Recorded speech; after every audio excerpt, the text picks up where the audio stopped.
Hi friends, இது VIT Salem. இன்னைக்கு video வந்து பார்த்தீங்கன்னா விவோ Y21 அப்படின்ற மாடல் மொபைலு நோ சர்வீஸ் அப்படின்ற மாதிரி ரிசீவ் ஆயிருக்கு. ஒரு மொபைலில் நெட்வொர்க் வரல அப்படின்னா அதை எப்படி ஸ்டெப் பை ஸ்டெப்பாக நம்ம அனலைஸ் பண்ணுறது அப்படின்றத டீட்டெயிலாக அந்த வீடியோவில் எக்ஸ்பிளைன் பண்ணுறேன். ஸோ இப்போ டவர் வரல அப்படின்ற மாதிரி தான் கஸ்டமர் கொடுத்துருக்காங்க. ஸோ முதல்ல நம்ம என்ன செக் பண்ணுறோம் அப்படின்னா ஐஎம்ஐ நம்பர் பார்க்குறோம். ஐஎம்ஐ நம்பர் செக் பண்ணுறதுக்கு *#06# போடுறோம். ஸோ ஐஎம்ஐ என்ன ஆகுது, ஷோ ஆகுது, ஐஎம்ஐ இருக்குது. அடுத்து நம்ம என்ன செக் பண்ணணும் அப்படின்னு பார்த்தீங்கன்னா பேஸ் பேண்ட் இருக்கா அப்படின்ற மாதிரி செக் பண்ணணும். பேஸ் பேண்ட் எதில் போய் செக் பண்ணுறது அப்படின்னா நீங்கள் அபவுட் ஃபோனில் இந்த சாஃப்ட்வேர் இன்ஃபர்மேஷனில் போனீங்க அப்படின்னா பேஸ் பேண்ட் இருக்கு இல்லைங்களா, பேஸ் பேண்ட் வெர்ஷன் அப்படின்னு இருக்கா, அது என்னன்னு இருக்கு, அன்னவுன் இருக்கு. சரியா, பேஸ் பேண்ட் வெர்ஷன் என்னன்னு இருக்கு, அன்னவுன் இருக்கு. ஸோ அப்போ இந்த மொபைலில் என்ன இல்லை, பேஸ் பேண்ட் இல்லை. சரிங்களா, அப்போ பேஸ் பேண்ட் இல்லாதனால தான் இந்த மொபைல் என்ன எடுக்கல, நெட்வொர்க் வரல. ஆக்சுவலாக பேஸ் பேண்ட் இல்லைன்னா சிம்மே டிடெக்ட் ஆகாது, நோ சிம் கார்டு அப்படின்ற மாதிரி தான் இருக்கும். பட் நான் சிம்மெல்லாம் எதுவும் போட்டு பார்க்கல. ஆக்சுவலாக டவர் வரல அப்படின்ற மாதிரி வந்தது. ஐஎம்ஐ செக் பண்ணேன், ஐஎம்ஐ ஓகேவா இருக்குது. ஆனால் பேஸ் பேண்ட் செக் பண்ணால் பேஸ் பேண்ட் எப்படி இருக்குது, அன்னவுன் இருக்குது. இப்போ இந்த பேஸ் பேண்ட் அன்னவுன் இருக்கும்போது இப்போ நம்ம இந்த இடத்துல என்ன போய் பார்க்கறது. ஆக்சுவலாக இப்போ ஒரு நெட்வொர்க் செக்ஷன் எடுத்துக்கிட்டிங்கன்னா இது யாரும் இதுக்கு முன்னாடி அட்டன் பண்ணல. ஏன்னா ஷீல்டெல்லாம் வந்து பார்த்தீங்கன்னா அப்படியே கவர்டாக தான் இருக்குது, யாருமே அட்டன் பண்ணல. ஸோ இப்போ இதில் வந்து பார்த்தீங்கன்னா நெட்வொர்க் செக்ஷன் அப்படிங்கும்போது இப்போ இதுக்குள்ளே 2 பவர் ஆம்பிளிஃபையர் இருக்க போகுது, 2GPA 4GPA அண்ட் RF, மொத்தம் 3 ஐசி இருக்க போகுது. அப்போ அந்த 3 ஐசியில் எதை மாற்றுறது இல்லை எதை போய் முதல்ல செக் பண்ணுறது அப்படின்ற அந்த ஃபண்டமெண்டல் தெரியணும் இல்லையா. சும்மா ஏதோ ஒரு ஐசி எடுத்து மாற்றலாம், ரீபால் பண்ணலாம் அப்படின்ற மாதிரி போனோம்னா ப்ராப்ளம் சால்வ் பண்ண முடியாது. ஆக்சுவலாக இப்போ பேஸ் பேண்ட் அன்னவுன் இருக்குது அப்படின்னா இந்த இடத்துல போயிட்டு நம்ம 2GPA பார்க்கணுமா 4GPA பார்க்கணுமா அப்படின்னு கேட்டிங்கன்னா ஃபஸ்ட்டு நீங்கள் பார்க்க வேண்டியது RFIC தான் பார்க்கணும். ஆக்சுவலாக பேஸ் பேண்ட் அன்னவுனுக்கான ரீசன் வந்து பார்த்தீங்கன்னா 2, ஒன்று ஹார்ட்வேர் சைடில் ப்ராப்ளம் இருக்கணும், அல்லது சாஃப்ட்வேர் சைடில் ப்ராப்ளம் இருக்கலாம். இப்போ சாஃப்ட்வேர் சைடில் அப்படிங்கும்போது அந்த மோடம்கான ஃபிர்ம்வேர் கரெக்டாக இப்போ இருந்துச்சுனாலுமே உங்களுக்கு பேஸ் பேண்ட் என்ன ஆகாது, எடுக்காது. சரிங்களா, அப்போ இதை முதல்ல நம்ம என்ன கூட பண்ணி பார்க்கணும், ஃப்ளாஷ் கூட பண்ணணும், ரைட்டா. பட் ஆனால் ஃப்ளாஷ் பண்ணோம்னா உள்ள இருக்கிற கான்டாக்ட்ஸ் ஃபோட்டோஸ் எல்லாமே என்ன ஆயிரும், எரேஸ் ஆயிரும். பட் சாஃப்ட்வேர் தான் பிரச்சனை அப்படின்னா ஓகே, நான் அது வேறு வழியில் அதை பண்ணி தான் ஆகணும். பட் சாஃப்ட்வேர் போட்டும் அதே ப்ராப்ளம் அப்படியே இருந்தது அப்படின்னா இப்போ உள்ள இருக்கிற கான்டாக்ட் ஸ்டேட்டஸ்லாம் என்ன ஆயிருது, கஸ்டமர் லாஸ் ஆயிருது இல்லையா. ஸோ அப்படிங்கும்போது இப்போ ஃபஸ்ட்டு நம்ம சேஃபாக டேட்டாஸை போகாமல் பண்ணணும் அப்படின்னா முதல்ல ஹார்ட்வேர் சைடு தான் அட்டன் பண்ணணும். அப்போ ஹார்ட்வேர் சைடுங்கும் போது அப்போ என்ன பண்ணுறது அப்படின்னு கேட்டிங்கன்னா ஸோ இப்போ இந்த பேஸ் பேண்ட் அன்னவுனுக்கான மெயின் ரீசன் வந்து பார்த்தீங்கன்னா RFICக்கும் மோடமுக்குமான கம்யூனிகேஷன் என்ன இருக்கணும், கட்டாக இருக்கணும். அல்லது RFICக்கான ஒர்க்கிங் வோல்டேஜில் ஏதோ லீக்கேஜோ அல்லது ஆஃப் ஷார்ட்டோ கூட என்ன ஆகலாம் இருக்கலாம். அல்லது RFICக்கான கிளாக் என்ன ஆகாமல் இருக்கலாம், வராமல் இருக்கலாம். அல்லது RFICக்கும் மோடமுக்குமான கம்யூனிகேஷன் லைன் என்ன இருக்கலாம், பிரேக் ஆகிருக்கலாம். சரியா, ஸோ இப்போ இது யூஸ்வலாக நம்ம என்ன பண்ணுவாங்கன்னா எல்லாரும் அந்த RFIC எடுத்து ரீபால் பண்ணி பார்ப்பாங்க. ரீபால் பண்ணி அப்படியே இருக்குன்னா RFIC மாற்றுறோம், RFIC மாற்றி அப்படியே இருக்குன்னா அடுத்து ஸோ இப்போ அந்த ட்ராக்கெல்லாம் செக் பண்ணணும். ஸோ இப்போ இதில் நம்ம என்ன பண்ண போகிறோம் அப்படின்னா ஸோ இதில் என்ன ப்ராப்ளங்கிறத நம்ம என்ன ஐடென்டிஃபை பண்ணலை. இப்போ முதல்ல நம்ம ஷீல்டை ஓப்பன் பண்ணி இதில் என்ன RF போட்டிருக்கிறாங்க அப்படின்றத முதல்ல பார்க்கலாம். பட் என்னென்ன லைன் செக் பண்ணணுங்கிறத நான் சொல்லிவிட்டு அந்த லைனெல்லாம் செக் பண்ணி காட்டிட்டு அகைன் நம்ம என்ன பண்ணலாம், இந்த மொபைலில் RFICயை ரீபால் பண்ணி பார்க்கலாம். ரீபால் பண்ணி அதே ப்ராப்ளம் அப்படியே இருந்ததுன்னா இப்போ ஐசி நம்ம என்ன ஆகணும், சேஞ்ச் பண்ணி தான் ஆகணும். சரி, ஓகே, வாங்க வீடியோக்குள்ளே போகலாம். சரி, முதல்ல வந்து பார்த்தீங்கன்னா நம்ம ஷீல்டை பிரிச்சுக்கலாம். ஓகேவா, இப்போ இந்த மாடலில் வந்து பார்த்தீங்கன்னா ஷீல்டில் கூட பாருங்கள் சைடில் அந்த க்ளூலாம் போட்டு வச்சுக்கிறாங்க, அந்த காம்பவுண்ட் மேலே க்ளூ ஊற்றி வச்சுருக்கிறாங்க. ஸோ இப்போ ஷீல்டை பிரிச்சுக்கலாம். ஷீல்டை பொறுத்த வரைக்கும் முடிஞ்ச அளவுக்கு கட்டரில் கட் பண்ணி எடுக்கிறத அவாய்ட் பண்ணிக்கங்க. என்ன காரணம் கேட்டிங்கன்னா ஷீல்டை கழட்டும் போது சைடில் இருக்கிற அந்த ட்ராக்லாம் என்ன ஆயிருது, உங்களுக்கு டேமேஜ் ஆகுதா. இப்போ கிரவுண்ட் ட்ராக் கட் ஆனால் ஒன்றும் பிரச்சனை இல்லை. ஒரு சில மாடல்களில் வந்து பார்த்தீங்கன்னா லைனே சேர்த்து என்ன ஆகிடுது, கட் ஆகிடுது. ஸோ இப்போ என்ன பண்ணுறேன்னா அந்த ஷீல்டுக்கான சைடில் இருக்கிற அந்த க்ளூ இருக்கு இல்லைங்களா, அதை மட்டும் என்ன பண்ணிக்கிறேன், முதல்ல கட் பண்ணிக்கிறேன். நீங்கள் ஷீல்டு கழட்டுற மாதிரி இருந்தால் டெம்பரேச்சர் வந்து 340 வச்சுக்கோங்க. ஓகேவா, சரி. இப்போது ஷீல்டு கழட்டுறதுக்கு முன்னாடி கேமராவில் எனக்கு ஃபுல் வியூ காட்ட முடியாது. ஸோ அதனால் நீங்கள் இதிலேயே பார்த்துக்குங்க. ஸோ முதல்ல ஷீல்டை சுற்றி என்ன பண்ணிக்கிறேன், ப்ரீ ஹீட் பண்ணிக்கிறேன். ஓகேவா, ப்ரீ ஹீட் பண்ணிவிட்டு அதுக்கப்புறம் என்ன பண்ணிக்கிறேன், லைட்டாக ஃப்ளக்ஸ். ஸோ இப்போ இந்த ஷீல்டில் கழட்டணும் அப்படின்னா இப்போ சைடில் இருக்கிறது எல்லாமே ஃபேக்ட்ரி லெட்டு. ஸோ அது மெல்ட் ஆகிறதுக்கு ரொம்ப நேரம் என்ன பண்ணிக்கும், எடுத்துக்கும். ஸோ அதனால் நான் என்ன பண்ண போகிறேன் அப்படின்னா நம்மளுடைய இந்த லெட் இருக்கு இல்லையா, இந்த லெட் அது கூட என்ன பண்ண போகிறேன், மிக்ஸ் பண்ண போகிறேன். அயான் வச்சு என்ன பண்ண போகிறேன், மிக்ஸ் பண்ணி விட போகிறேன். ஸோ இப்போ எங்கெல்லாம் எனக்கு ஸ்பேஸ் இருக்கோ, அதாவது லெட் அப்ளை பண்ணுறதுக்கு இடம் இருக்கோ அந்த இடத்துல என்ன நினைக்கிறேன், ஏன் இந்த லெட்டு நான் அப்ளை பண்ணுறேன் அப்படின்னா இதை அப்ளை பண்ணிட்டீங்க அப்படின்னா ஹீட் பண்ணி எடுக்கும்போது டைமிங் வந்து உங்களுக்கு குயிக்காகவே என்ன ஆயிரும், மெல்ட் ஆகி வெளியே வந்துடும். ஏன்னா பின்னாடி CPU இருக்குது, இது எல்லாமே பேஸ்டட் அப்படிங்கும்போது போர்டை நீங்கள் ஓவர் ஹீட் பண்ணீங்க அப்படின்னா சிபி என்ன ஆயிரும், கொலாப்ஸ் ஆயிரும். இப்போ வந்தது நெட்வொர்க் கம்ப்ளைண்ட்டு, அப்புறம் போர்டு என்ன ஆயிரும் உங்களுக்கு, டெட் ஆகி போயிடும். இப்போ நிறையா சொல்கிறாங்க இல்லையா, நெட்வொர்க் கம்ப்ளைண்ட் வந்தது, ஷீல்டை பிரித்தேன், செட் என்ன ஆகி போச்சு, டெட் ஆகி போச்சு அப்படின்றாங்க. அப்போ ஷீல்டை பிரிக்கிறதுக்கும் செட்டு டெட் ஆகிறதுக்கும் என்ன சம்மந்தம் இருக்குது அப்படின்னா, அப்போ கீழே இருக்கிறது பேஸ்டில் ஈஸியாக இருக்கிறனால அது என்ன ஆயிடுது, கொலாப்ஸ் ஆயிடுது, அவ்வளோதான். ஸோ அப்போ அந்த சிபியூ அந்த மெல்டிங் பாயிண்ட் ரீச் பண்ணுறதுக்குள்ளேயே நம்ம இந்த ஷீல்டு என்ன பண்ணிடணும், கழட்டிடணும். ஸோ அப்போ அதுக்கு நான் ஆல்ரெடியே சொல்லியிருக்கிறேன், நம்ம யூஸ் பண்ணுற பிளேடு வந்து பார்த்தீங்கன்னா இந்த 15ஆம் நம்பர் பிளேடு, ஓகேவா. ஸோ இந்த பிளேடு யூஸ் பண்ணி தான் என்ன போகிறேன், கழட்ட போகிறேன். ஸோ இப்போ 340 வச்சிருக்கிறேன் டெம்பரேச்சரு, ஏர் வந்து 60 வச்சிருக்கிறேன், ஓகேவா. இப்போ முதல்ல ஷீல்டை சுற்றி என்ன பண்ணிக்கிறேன், ஹீட் பண்ணிக்கிறேன். ஷீல்டை சுற்றி ஒரு வார்ம் கொடுத்துட்டு அதுக்கப்புறம் என்ன பண்ண ஆரம்பிங்க, கழட்ட ஆரம்பிங்க. ஒரே இடத்துலையும் ஹீட் பண்ணக்கூடாது. முதல் ஷீல்டை சுற்றி நல்லா என்ன பண்ணிக்கங்க, ப்ரீ ஹீட் பண்ணிக்கோங்க.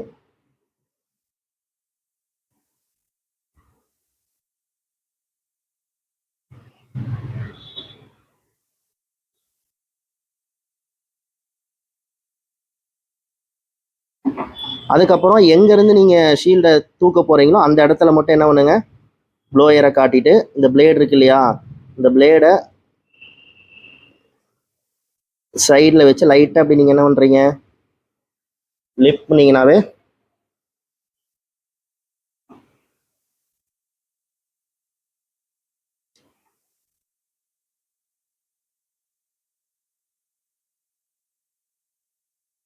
டெம்பரேச்சர் 10ல். ஸோ அதனால் என்ன பண்ணிக்கிறேன், நான் ஒரு 10 பாயிண்ட் என்ன பண்ணிக்கிறேன், இன்க்ரீஸ் பண்ணிக்கிறேன்.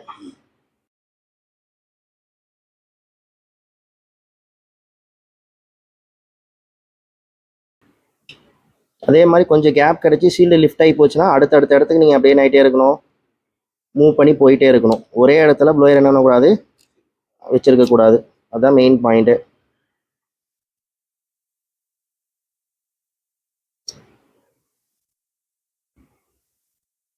நல்ல ஷீல்டு ஓரளவு ஹீட் ஃபுல்லாக ஃபார்ம் ஆயிடுச்சுன்னா அழகாக நேரம் உங்களுக்கு கழட்டுரும். ஆனால் மெயினே இந்த பிளேடு தான்.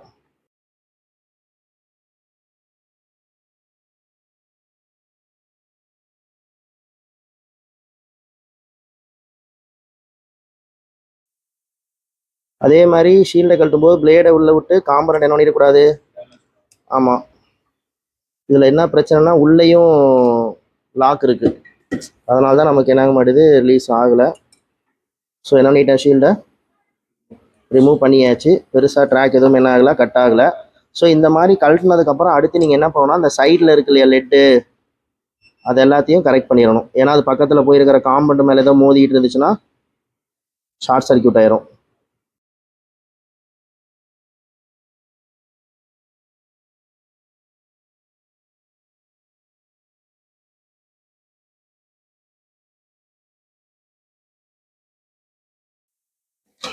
சரி, நீட்டாக என்ன பண்ணிட்டோம், சீல்டை பிரிச்சிட்டோம். ஸோ எந்த ட்ராக்குமே என்ன ஆகலை, உங்களுக்கு கட் ஆகலை, சரியா.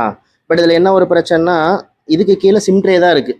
இதுக்கு கீழே நம்ம ஷீல்டு பிரித்தோம் இல்லையா, இதுக்கு கீழே சிம்ட்ரே இருக்கிறதுனால பிரச்சனை ஒன்றும் இல்லை. ஒரு சில இடங்கள்ல இப்போ இது பக்கத்தில் தான் என்ன இருக்குது, சிபி இருக்கு இல்லையா. இப்போ இதுக்கு கீழே இருக்கிற இப்போ இந்த ஷீல்டெல்லாம் நம்ம பிரிக்கிறோம் அப்படிங்கும்போது அப்போ அடியிலே உங்களுக்கு என்ன இருக்குது, சிபியூ இருக்குது. அப்படிங்கும்போது அப்போ சிபியூ கொலாப்ஸ் ஆகிறதுக்கு நிறைய சான்சஸ் இருக்குது. ஸோ இப்போ அதனால தான் டெம்பரேச்சர் முடிஞ்ச அளவுக்கு கம்மியாக வச்சுக்கோங்க. அதே மாதிரி ஓப்பன் பண்ணும்போதும் கொஞ்சம் குயிக்காக என்ன பண்ணிடணும், கழட்டிடணும். இல்லைனா இப்போ ஷீல்டு கழட்டும் போது செட்டு டெட் ஆகுதுங்கிறீங்க இல்லையா, அது கண்டிப்பாக அதில் நடக்கும். ஸோ இப்போ தின்னர் போட்டு அந்த இடத்த என்ன பண்ணிடலாம், முதல்ல க்ளீன் பண்ணிடலாம்.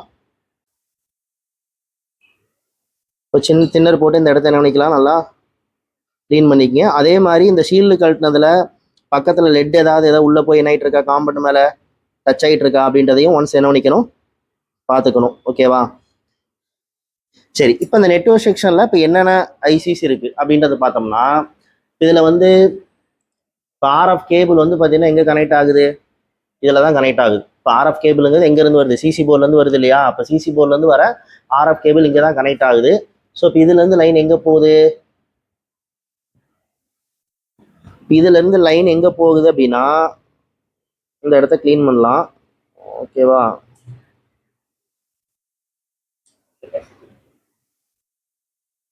ஆக்சுவலாக இந்த லைன் எங்கே போகுது அப்படின்னா இந்த ஸ்பேர் வழியாக இங்கே உள்ளே போகுது, சரியா. அப்போ இது வந்து மேபி என்னவா இருக்கலாம் அப்படின்னு கேட்டிங்கன்னா, அப்போ இது என்னவா இருக்கலாம்னு கேட்டிங்கன்னா இது வந்து டிபிடிடி சுவிட்ச்.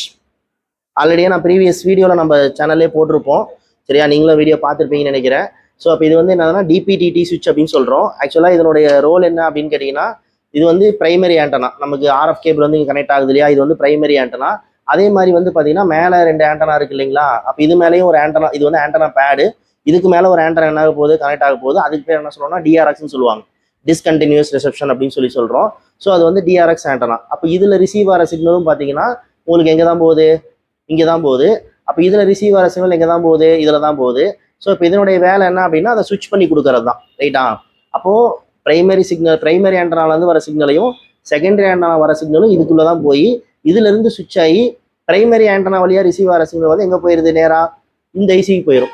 சரிதா, இந்த ஐசிக்கு போயிடும். அப்போ இதை வந்து நம்ம என்ன சொல்கிறோம் அப்படின்னா 2GPA அப்படின்னு சொல்கிறோம், ரைட்டா.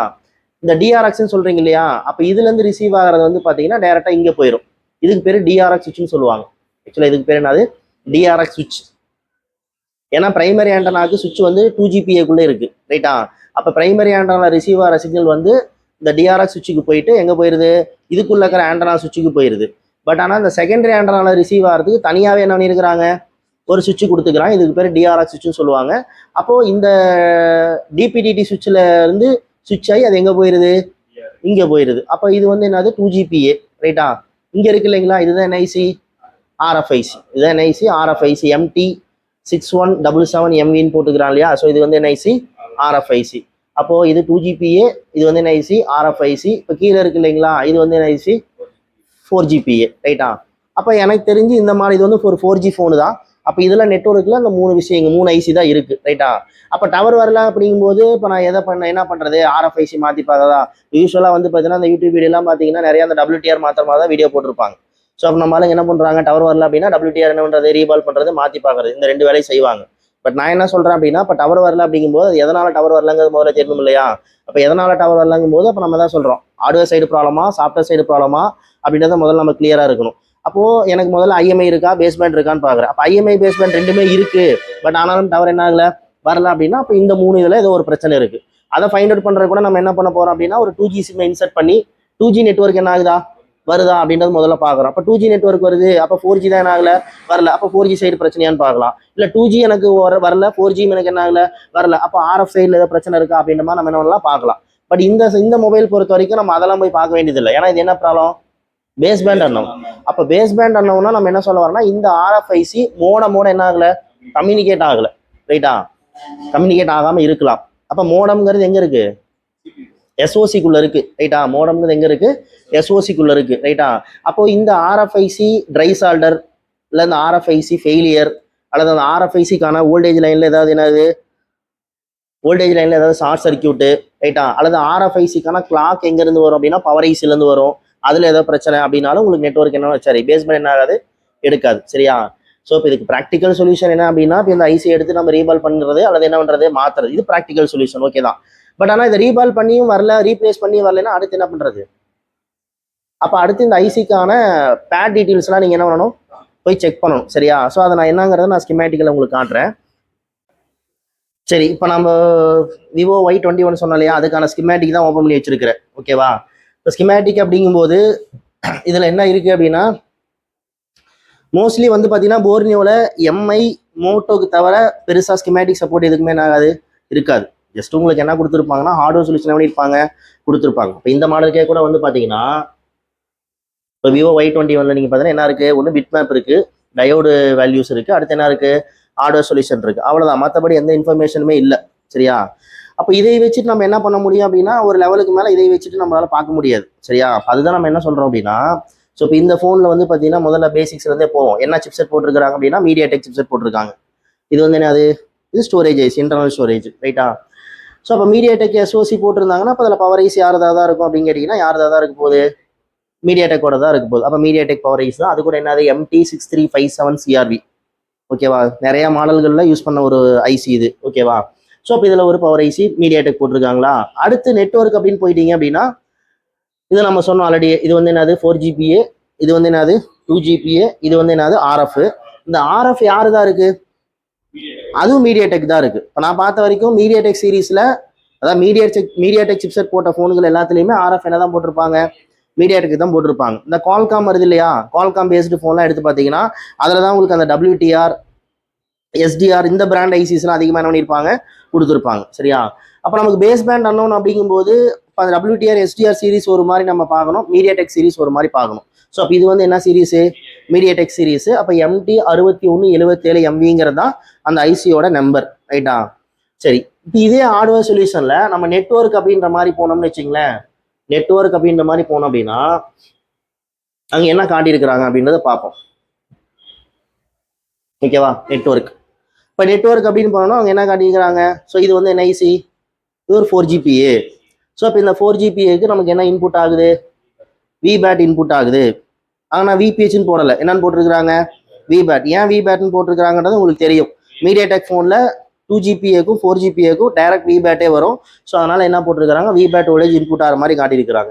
அடுத்து இந்த ஐசிக்கான இன்னொரு ஒர்க்கிங் வோல்டேஜ் எவ்வளோ அப்படின்னா 1.8 வோல்ட். ஓகேவா? ஏதாவது 1.8 வோல்ட். அது இல்லாமல் இந்த 4GPAக்கு APTன்னு ஒரு வோல்ட் வரும், VPA APT அப்படின்ற ஒரு வோல்ட் வரும். அது குவால்காம் செட்டுகளில் தனியாக ஒரு பக் போட்டு கொடுத்துருப்பாங்க. இந்த மீடியாடெக் ஃபோனில் என்ன பண்ணியிருப்பாங்கன்னா APTக்கான பக்கை பவர் ஐசிக்குள்ளே என்ன பண்ணியிருப்பாங்க, மெர்ஜ் பண்ணியிருப்பாங்க. அப்போ அந்த APTக்கான வோல்டேஜ் வந்து எங்கேருந்து வருது அப்படின்னா பாருங்க, பவர் ஐசிலேருந்து ஒரு பக்காயில் வழியே என்ன ஆகுது, வருது. இந்த குவால்காம் ஃபோன்லாம் பாருங்க தனியாக போட்டிருப்பான். அன்னைக்கு கூட நம்ம Redmi 9 Pro அட்டன் பண்ணோம். அதில் வந்து பார்த்தீங்கன்னா ஒரு குட்டியாக ஒரு ஷீல்டுக்குள்ளே இருந்தது இல்லையா? ஸோ அப்போ அதுதான். அப்போ அந்த APT பக்கு இதில் இன்டகிரேட்டடாக இருக்குது. அதில் எப்படி இருக்குது, தனியாக இருக்குது. அது ஒரு பக்கு தானே. அப்போ தனியாகவும் போடலாம், உள்ளேயும் போடலாம். குவால்காமில் தனியாக போடுறாங்க, மீடியாடெக்கில் என்ன பண்ணுறாங்க, உள்ளே இன்டகிரேட் பண்ணிடுறாங்க. ஸோ அப்போ நம்ம என்ன சொல்ல வரோம் அப்படின்னா, இப்போ 4GPAக்கான ஒர்க்கிங் வோல்டேஜ் அப்படின்னு பார்த்தீங்கன்னா மொத்தம் 3. ஒன்று வந்து என்னது, VPH, இன்னொன்று வந்து என்னது 1.8, இன்னொன்று வந்து என்னது APT. அப்போது ஹார்ட்வேர் சொல்யூஷன் உங்களுக்கு என்ன காட்ட முடியும் அப்படின்னா இப்போ அந்த ஐசிக்கான ஒர்க்கிங் வோல்டேஜஸ் காட்டுறாங்க. பட் மீதி பின்னுக்கான டீட்டெயில்ஸ்லாம் எதுவுமே என்ன ஆகலை, இல்லை. இதில் வந்து பார்த்தீங்கன்னா RFFP டேட்டாக்கெலாம் கம்யூனிகேஷன் லைன்லாம் இருக்குது, அதெல்லாம் கூட என்ன இல்லை, காட்டலை. சரியா? அப்போ அந்த ஹார்ட்வேர் சொல்யூஷன் வச்சு ரொம்ப டீப்பாலாம் நீங்கள் நெட்வொர்க் என்ன முடியாது, அட்டன் பண்ண முடியாது. பேசிக்காக தெரிஞ்சிக்கலாம், ஓ இந்த ஐசிக்கு ஒர்க்கிங் வோல்டேஜ் இந்த கெப்பாசிட்டியே உள்ள போகுது. ஸோ அப்போ அந்த 3 வோல்டேஜ் GR காட்டுதா, அந்த லைட் ஷார்ட் ஏதாவது இருக்குது, அவ்வளோதான் நீங்கள் பார்க்க முடியுமே தவிர அதெல்லாமே நல்லா இருக்குது அப்படின்ற பட்சத்தில் அப்போ அடுத்து நீங்கள் கம்யூனிகேஷன் லைனு இல்லை வேறு ஏதாவது லைனில் இஷ்யூஸ் இருக்கா அப்படின்றத ஸ்கிமேட்டிக் இருந்தால் மட்டும்தான் டீட்டெயிலாக நீங்கள் என்ன முடியும், பார்க்க முடியும். ரைட்டா? சரி, அடுத்து இது வந்து என்ன ஐசி, RFA. அப்போ இந்த RFICக்கு வந்து பார்த்தீங்கன்னா பவர் ஐசிலேருந்து ஒரு 3 LD வோல்ட் வருது. ஒன்று வந்து பார்த்தீங்கன்னா எவ்வளோ, VIO 1.8, VIO 1.8. பாருங்க, இந்த ரெசிஸ்ட் வழியா உள்ள என்ன ஆகுதுங்க, இன்புட் ஆகுது. இது வந்து டிஃபால்ட்னா என்ன சொல்ல வரேன்னா, நீங்கள் செட் என்ன பண்ண உடனே, ஆன் பண்ண உடனே அந்த வோல்ட் வந்துடும். சிம்மு போட்டிருக்கணும் அப்படின்ற கண்டிஷன்லாம் கிடையாது. ரைட்டா? ஸோ இப்போ இது வந்து டிஃபால்ட் வோல்ட். அது இல்லாமல் மீதி 2 வோல்ட் வருது இல்லைங்களா, VRF 1.8, VRF 1.2. இதுவும் பவர் ஐசிலேருந்து தான் வருது. அதுவும் பாருங்க, இந்த 2 கேப் வழியா உள்ள என்ன ஆகுது, இன்புட் ஆகுது. அப்போ இந்த வோல்டேஜ்லாம் வரணும் அப்படின்னா சிம் ப்ரெசென்ட் ஆயிருக்கணும். ஓகேவா? சிம் ப்ரெசென்ட் ஆயிருக்கணும். மோடம் வந்து பவர் ஐசியை ட்ரிகர் பண்ணி எனேபிள் பண்ணி விட்டுருக்கணும். அதாவது நீ RFக்கான வோல்டேஜ் என்ன ஒன்று கொடு அப்படின்ற மாதிரி எனேபிள் பண்ணியிருக்கணும். ஸோ அந்த கண்டிஷனில் மட்டும் தான் அந்த வோல்டேஜ் வரும். அப்போ இந்த வோல்டேஜில் நீங்கள் செக் பண்ணுற மாதிரி இருந்தால் சிம் இன்சர்ட் பண்ணிட்டு நீங்கள் என்ன பண்ணுற மாதிரி இருக்கும், செக் பண்ணுற மாதிரி இருக்கும். இந்த 1.8 பார்க்குற மாதிரி இருந்தால் நீங்கள் சிம்மெல்லாம் போட தேவையில்லை, நீங்கள் டேரெக்டாகவே என்ன பண்ணிக்கலாம், ஆன் பண்ண உடனே நினைக்கலாம், பார்த்துக்கலாம். சரியா? ஸோ அப்போ இந்த 3 ஒர்க்கிங் வோல்டேஜ் இந்த RFICக்கு என்ன ஆகுது, போகுது. ரைட்டா? ஸோ அது இல்லாமல் இந்த RFICக்கு வேறு என்னென்னலாம் போகுது அப்படின்றத நம்ம ஸ்கிமேட்டிக் போனோம்னா தான் நமக்கு தெரியும். ஆனால் இந்த மாடலுக்கு ஸ்கிமேட்டிக் அவைலபிலிட்டி இல்லை. ஸோ அப்போ பேஸ் பேண்ட் அன்னோன் அப்படிங்கும்போது இந்த ஐசியை ட்ரபிள் ஷூட் பண்ணுறதுக்கு இந்த இன்ஃபர்மேஷன் மட்டும் நமக்கு பத்தாது. இதை தாண்டி இன்னும் கொஞ்சம் நமக்கு டேட்டா வேணும். ரைட்டா? ஸோ அப்போ ஸ்கிமேட்டிக் இல்லாமல் நான் எப்படிங்க அட்டன் பண்ணுறது அப்படின்னு கேட்டிங்கன்னா, இதே போர்னியோவில் PCD ஃபைண்டர்னு ஒரு ஆப்ஷன் இருக்கா, அந்த ஆப்ஷனில் போனீங்க அப்படின்னா இந்த ஐசியோட நம்பரை நம்ம என்ன பண்ணலாம், அதில் போட்டு சர்ச் பண்ணணும். ஓகேவா? எந்த ஐசியோட நம்பரு, இந்த RFIC இருக்கு இல்லையா, இந்த ஐசியோட நம்பர் போட்டு சர்ச் பண்ணோம் அப்படின்னா இந்த ஐசி வேற ஏதாவது ஃபோன்கள் என்ன பண்ணியிருக்கிறாங்களா, யூஸ் பண்ணியிருக்கிறாங்களா அப்படின்ற அந்த டேட்டா பேஸ் நமக்கு வருது. அதில் வந்து பார்த்தீங்கன்னா மோட்டோ, ரியல்மி, விவோ, ஆனர் இந்த மாதிரி மாடல்களில் யூஸ் பண்ணியிருக்கிறாங்க. நான் தான் முன்னாடியே சொன்னேன், மோட்டோக்கு ஜியோமியை தவிர மற்ற எந்த மாடலுக்குமே பெருசாக ஸ்கிமேட்டிக் சப்போர்ட் என்ன ஆகாது, இருக்காது. ஸோ அதனால் நான் என்ன பண்ணிக்கிட்டேன் அப்படின்னா, மோட்டோரோலா E6 இதே MT6177MV அப்படின்ற ஐசி தான் பண்ணியிருக்கிறாங்க, யூஸ் பண்ணியிருக்கிறாங்க. ஸோ இப்போ அந்த ஐசிக்கான ஸ்கிமேட்டிக் என்ன பண்ணியிருக்கிறேன், ஓப்பன் பண்ணி வச்சிருக்கிறேன். சரியா? அந்த ஐசிக்கான ஸ்கிமேட்டிக் ஓப்பன் பண்ணி வச்சிருக்கிறேன். சரியா? பாருங்க, MT6177M அப்படின்ற மாதிரி இந்த ஐசிக்கான ஸ்கிமேட்டிக் ஓப்பன் பண்ணி வச்சிருக்கிறேன். சரியா? ஸோ இந்த ஐசியில் என்னென்ன கொடுத்துருக்குறாங்க அப்படின்னு பார்த்தீங்கன்னா, இப்போ இதெல்லாம் கம்யூனிகேஷன் லைன், PRX அண்ட் என்னது DRX, அதாவது பிரைமரி ரிசீவிங், இது என்னது செகண்டரி ரிசீவிங், இது கம்யூனிகேஷன் லைன். ரைட்டா? அதாவது RFக்கும் DRX சுவிட்சிலேருந்து லைன் உள்ள வருது இல்லைங்களா, அதுக்கான லைன் இதெல்லாம். சரியா? ஸோ அது இல்லாமல் இதில் வேற என்னென்னலாம் இருக்குது அப்படின்னு பார்த்தீங்கன்னா, இந்த இடத்துல ஒரு சில மாடலில் உங்களுக்கு இந்த ஐசியவே ஏபிசிடி அப்படின்ற மாதிரி பிரித்து கொடுத்துருப்பான். சப்ளை லைன் தனியாக கொடுத்துருப்பான், கம்யூனிகேஷன் லைன் தனியாக கொடுத்துருப்பான், அந்த பிஆர்எக்ஸ் டிஆர்எக்ஸ் லைன் என்ன பண்ணியிருப்பான் தனியாக காட்டியிருப்பான். ஆனால் இந்த ஸ்கிமேட்டிக்கில் எல்லாமே என்ன பண்ணிட்டானுங்க, ஒரே வியூவில் என்ன பண்ணிட்டாங்க, போட்டாங்க. சரியா? ஸோ அப்போ அப்படி பார்த்தோம்னா இந்த விஇடி விசிசி அப்படின்ற வார்த்தை எதை குறிக்குது உங்களுக்கு தெரியணும். அது ஐசிக்கான ஒர்க்கிங் வோல்டேஜஸை குறிக்குது. ரைட்டா? இப்போ நான் ஆல்ரெடியே நான் அந்த Y21 நெட்ஒர்க் சொல்யூஷன் நான் காட்டினேன். மொத்தம் 3 வோல்டேஜ் இந்த ஐசிக்கு என்னது இன்புட் ஆச்சு. அதே ஐசி தான் மோட்டோவில் என்ன பண்ணியிருக்கிறாங்க, அப்போ அதுக்கும் அதே ஸ்பெக்காக தானே இருக்கணும். அப்போ மோட்டோவில் பார்த்தீங்கன்னா என்ன தான் கொடுத்துருக்குறான், VRF 1.8, அதுலேயும் என்ன தான் வந்தது, VRF 1.8. அடுத்து என்ன கொடுத்துருக்குறாங்க, VRF 1.2, அதில் என்ன தான் இருந்தது, VRF 1.2. அது இல்லாமல் இங்கே என்ன கொடுத்துருந்தாங்கன்னா 1.8 வோல்ட் எக்ஸ்ட்ரா ஒன்று என்ன பண்ணியிருந்தாங்க, கொடுத்துருந்தாங்க. இங்கே என்ன இருக்குது, 1.8 வோல்ட் இருக்குது. ரைட்டா? ஸோ அப்போ ஐசி பொறுத்த வரைக்கும் எந்த மாடலில் இருந்தாலும் அதனுடைய டேட்டா ஷீட் எல்லாமே ஒரே மாதிரி தான் இருக்கும். ஸோ இப்போ இந்த மாடலுக்கு எனக்கு ஸ்கிமேட்டிக் அவைலபிலிட்டி இல்லைனாலும் நீங்கள் வேறு மாடலுக்கான அந்த ஐசிக்கான ஸ்கிமேட்டிக் ஓப்பன் பண்ணி கூட நீங்கள் என்ன பண்ணிக்கலாம், செக் பண்ணிக்கலாம். சரியா? சரி, இப்போ ஒரு மொபைலில் பேஸ் பேண்ட் அன்னோன் வருது அப்படின்னா அதுக்கான ரீசன்ஸ் என்ன அப்படின்ற மாதிரி பார்த்தோம் அப்படின்னா, ஒன்று சாஃப்ட்வேர் சைடில் ப்ராப்ளம் இருக்கலாம்னு சொன்னேன். சாஃப்ட்வேர் சைடில் என்ன ப்ராப்ளம் இருக்கலாம் அப்படின்னா, மோடம்கான ஃபிர்ம்வேர் என்ன இருக்கலாம், கரெக்டாக இருக்கலாம். இப்போ நீங்கள் சாஃப்ட்வேர் ஃப்ளாஷ் பண்ணும்போது ஓகேவா, கரப்டடான ஃபைலை நீங்கள் என்ன பண்ணிட்டீங்க, போட்டுட்டீங்க. அப்போ மோடம்கான ஃபிர்ம்வேர் அங்கே கரெக்ட் ஆகி மோடம் அதை என்ன பண்ணி விடலை, எனேபிள் பண்ணி விடலை அப்படின்னாலும் பேஸ் பேண்ட் என்ன ஆகாது, உங்களுக்கு வராது. அப்போ பேஸ் பேண்ட் எப்படி தான் இருக்கும், அன்னோனில் தான் இருக்கும். நிறையா பாருங்கள், அந்த சாஃப்ட்வேர் ஃப்ளாஷ் பண்ணதுக்கப்புறம் நெட்ஒர்க் வரலம்பாங்க. சாஃப்ட்வேர் ஏதோ ரீசனுக்காக ஃப்ளாஷ் பண்ணியிருப்பாங்க, ஃப்ளாஷ் பண்ணதுக்கப்புறம் நெட்ஒர்க் வராமல் போயிடும். அப்போ அதில் செக் பண்ணால் ஐஎம்ஐ இருக்காது, அப்புறம் பேஸ் பேண்ட் என்ன ஆகாது, இருக்காது. ரைட்டா? அப்போ மறுபடியும் அதுக்கு நீங்கள் ஃப்ளாஷ் பண்ணினாவே என்ன ஆயிரும், ரெடி ஆயிரும். இது அந்த மாதிரி கண்டிஷனில் வரல. இது யூஸ் பண்ணிட்டு இருந்த ஃபோனு தான் திடீர்னு நெட்ஒர்க் என்ன ஆகல, வரல அப்படின்ற மாதிரி கொடுத்துருக்காங்க. அப்போ நாம செக் பண்ணி பார்த்ததில் என்ன இல்லை, பேஸ் பேண்ட் இல்லை.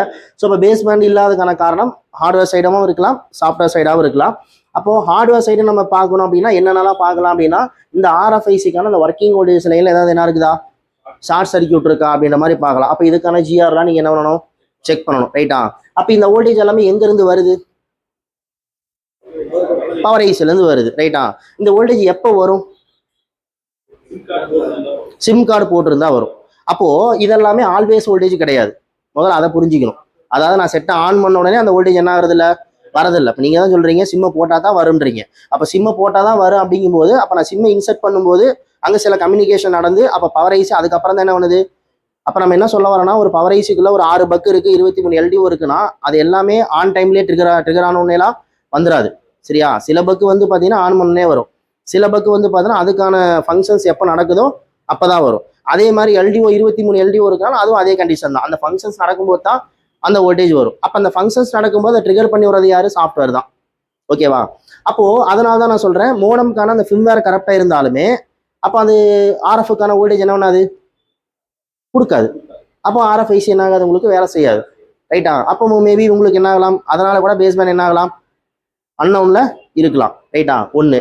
இன்னொரு ரீசன் என்ன சொல்கிறேன் அப்படின்னா, இந்த மீடியாடெக்கில் கொஞ்சம் நான் ஜூம் பண்ணிக்கிறேன், இங்கே என்ன கொடுத்துக்கிறான், ENBBன்னு கொடுத்துக்கிறானா, இதுக்கு பேர் பேஸ் பேண்ட் எனேபிள்னு சொல்லுவாங்க. பேஸ் பேண்ட் எனேபிள் அப்படின்னு சொல்லிட்டு ஒரு லைனு எங்கேருந்து வருது, என்ன பேரில் வெளியே போகுது, SRC கிளாக் எனேபிள் 1 அப்படின்ற மாதிரி ஒரு பேரில் இருக்கா. இது மீடியாடெக்கில் இந்த லைன் ரொம்ப இம்பார்ட்டண்டான லைன். அதாவது இந்த RFICக்கு என்ன மட்டும் வந்தால் பத்தாது, ஒர்க்கிங் வோல்டேஜஸ் வந்தால் மட்டும் பத்தாது, இதுக்கு கிளாக் கொடுக்கணும். எனேபிள் வோல்டேஜ் இல்லை, அதுக்கு கிளாக் கொடுக்கணும். யாருக்கு, இந்த RFICக்கு. அப்போ இந்த RFICக்கு கிளாக் தனியாக வருது, எங்கேருந்து வருதுன்னு பார்த்தீங்கன்னா இங்கே கொடுத்துக்கிற மாதிரி என்ன கொடுத்துக்கிறாங்க, XOIN. XOங்கிறது எதை குறிக்குது, கிறிஸ்டலை குறிக்குது. XO எதை குறிக்குது, கிறிஸ்டலை குறிக்குது. அப்போ XOIN அப்படின்னா அப்போ இதுக்கு கிளாக் என்ன ஆகுதாமா, இன்புட் ஆகுது. எங்கேருந்து இன்புட் ஆகுது, PMICலேருந்து, பவர் ஐசிலேருந்து கிளாக் இன்புட் ஆகுது. பவர் ஐசி பக்கத்தில் தான்ப்பா கிறிஸ்டல் இருக்குது, அதுக்குள்ள தான் ஹவுஸ் கீப்பிங் இருக்குது, அங்கே தான் கிளாக் ஜென்ரேட் ஆகுது. அங்கே ஜென்ரேட் ஆகிற கிளாக்ல base band clock, sleep clock எங்கே போகுது, CPU போகுது. அது மட்டும் இல்லாமல் RF கிளாக் ஜென்ரேட் ஆகி எங்கே போகும், RFIC போகும், அப்புறம் ப்ளூடூத் ஐசிக்கு போகும். இந்த ரெண்டுக்குமே கிளாக் போகும். ஆனால் போர்னியோவில் ஹார்ட்வேர் சொல்யூஷன்லாம் அதெல்லாம் காட்டியிருக்க மாட்டாங்க. ரைட்டா? உங்களுக்குமே தெரியுமா என்னன்னு எனக்கு தெரியல. அப்போ இந்த லைன் மிஸ் ஆனாலுமே உங்களுக்கு ஐசி என்ன ஆகாது, உங்களுக்கு வேலை செய்யாது. அப்போது இந்த RFICக்கு கிளாக்கை கொடுக்கணும் இல்லையா, அப்போ கிளாக்கை கொடுக்கணும்னா அதுக்கு என்ன லைன் போகணும், அந்த கிளாக்கை எனேபிள் பண்ண சொல்லி ஒரு கமாண்டு போகும். ரைட்டா? அப்போது அந்த லைன் தான் இது SRC கிளாக் எனேபிள் அப்படின்ற லைன். ஓகேவா? நான் பார்த்த மாடல்களில் நிறையா மாடல்கள் இந்த லைன் என்ன இருக்குது, டிஸ்கனெக்ட் ஆகிருக்கு. எது எஸ்ஆர்சி கிளாக் எனேபிளுங்கிற லைன் டிஸ்கனெக்ட் ஆயிடுச்சு, ட்ரை சால்டர் ஆயிடுச்சு, அதில் ட்ராக் என்ன ஆகி போச்சு, கீழே போட்டதில் மொபைல் கீழே போட்டதில் ட்ராக் என்ன ஆகி போச்சு, பிரேக் ஆகி போச்சு அப்படின்னா இந்த ஆர்எஃப்ஐசிக்கு என்ன எனேபிள் ஆகாது, கிளாக் என்ன ஆகாது, எனேபிள் ஆகாது. அப்போ கிளாக் எனேபிள் ஆகலைன்னா உங்களுக்கு என்ன வராது, பேஸ் பேண்ட் வராது. சரியா? ஸோ அப்போ குவால்காமுக்கு ஒரு மாதிரி, மீடியாடெக்கு ஒரு மாதிரி நம்ம பார்க்கணும். ஸோ இப்போ இது மீடியாடெக்ன்றனால நான் டீட்டெயிலாக இதை பற்றி மட்டும் சொல்கிறேன். குவால்காம் நீங்கள் வச்சிருக்கிறீங்க இல்லையா, அதில் கூட நம்ம பார்த்துக்கலாம். ஸோ அப்போ மீடியாடெக் பொறுத்த வரைக்கும் இதை நம்ம செக் பண்ண வேண்டியது முதல்ல இந்த ஆர்எஃப்க்கான வோல்டேஜ் லைன்லாம் ஜிஆர் கரெக்டாக இருக்கா அப்படின்னு நம்ம என்ன பண்ணிடுறோம், செக் பண்ணிடுறோம். ரைட்டா? ஜிஆர்லாம் ஓகே அப்படின்னா அடுத்து நம்ம எங்கே போகிறோம், enable BB base band clock enable பண்ணுறதுக்கான இந்த லைனு கரெக்டாக இருக்கா அப்படின்றது அதுக்கான ஜிஆர் என்ன பண்ணுறோம், செக் பண்ணுறோம். இது ஓகே அப்படின்னா அடுத்த கிளாக் எங்கேருந்து வருது, எங்கேருந்து வருது, பவர் ஈஸ்லேருந்து வருது. இப்போ நான் கிளிக் பண்ணுறேன் பாருங்க, இதை கிளிக் பண்ணோம் அப்படின்னா பிஎம்ஐசி கிளாக் என்னது, பிஎம்ஐசி கிளாக் என்னது, பிஎம்ஐசி கிளாக் என்னது. அப்போ என்ன சொல்ல வரேன்னா பவர் ஐசியில் ஜென்ரேட் ஆகிற 3 கிளாக்கு, சரியா, 3 கிளாக்கு 3 இடங்களுக்கு என்ன ஆகுது, போகுது. இப்போ நம்ம எதை பற்றி தான் பேசிட்டு இருக்கிறோம், அப்போ பிஎம்ஐசிலேருந்து வர கிளாக் எங்கே போகுது, அப்போ பிஎம்ஐசிலேருந்து வர கிளாக் எங்கே போகுது, அதே மாதிரி பிஎம்ஐசிலேருந்து வர கிளாக் எங்கே போகுது, பேஸ் பேண்டுங்கிறது எஸ்ஓசிக்கு போகுது. ரைட்டா? ஸோ அப்போ இது எங்கேருந்து வருது அப்படின்னு பார்த்தோம்னா, எங்கேருந்து வருது அப்படின்னா இது என்ன ஐசி, MT 6357 அப்படின்ற அந்த ஐசியில இருந்து கிளாக் என்ன ஆகுது, ஜென்ரேட் ஆகுது. யாருக்கெல்லாம் கிளாக் ஜென்ரேட் ஆகுது, எஸ்ஓசிக்கு, அப்புறம் என்னது ப்ளூடூத்துக்கு, அதுக்கப்புறம் அது என்எஃப்சிலாம் இருந்ததுன்னா, ஏன்னா இப்போ எல்லாமே அது என்னது கம்யூனிகேஷன் ஐசி தானே, இது எல்லாத்துக்குமே கிளாக் கொடுக்கணும். ஓகேவா? இப்போ எப்படி ஆர்எஃப்ங்கிறது அது என்னது நம்ம வாய்ஸ் கம்யூனிகேஷன் பண்ணிக்கிறோம். அப்போ ப்ளூடூத் ஐசி, வைஃபை ஐசினா அதுவும் என்னது வயர்லெஸ் கம்யூனிகேஷன் தானே. அப்போ இந்த ஐசிக்கு எல்லாத்துக்குமே நீங்கள் கிளாக் என்ன பண்ணி ஆகணும், கொடுத்தாகணும். அப்போ அந்த கிளாக் இங்கே இருந்தால் உங்களுக்கு என்ன ஆகுது, ஜென்ரேட் ஆகுது. சரியா? அப்போ அந்த கிளாக் போகிற லைனில் உங்களுக்கு என்ன பண்ணியிருப்பாங்க அப்படின்னா அந்த இடத்துல சம் மாடல்களில் ரெசிஸ்ட் போட்டு என்ன பண்ணியிருப்பான், கொடுத்துருப்பான். சரியா? மேபி இந்த ரெஜிஸ்டர் என்ன ஆகி போச்சு, ஓப்பன் ஆயிருச்சு, இல்லை வாட்டர் டேமேஜ் ஆன செட்டு, தண்ணி பட்டு அந்த ரெஜிஸ்டர் அரிச்சிருச்சு, கீழே ட்ராக் என்ன ஆயிடுச்சு, டிஸ்கனெக்ட் ஆயிருச்சு அப்படின்னாலுமே அந்த ஆர்எஃப்ஐசிக்கு என்ன வராது, கிளாக் வராது. சரியா? ஸோ அப்போ நான் என்ன சொல்ல வரேன்னா ஒரு ஆர்எஃப்ஐசியில் நீங்கள் செக் பண்ணுற மாதிரி இருந்தால் முதல்ல அதுக்கான வோல்டேஜ் லைன் பார்க்கணும், அதுக்கான கிளாக் லைன் பார்க்கணும், அதுக்கான base band clock enable line பார்க்கணும். ஓகேவா? இதை தாண்டி இன்னும் ஒரு விஷயம் இருக்குது. என்ன விஷயம் இருக்குன்னா, இப்போ அது எங்கே போகுது,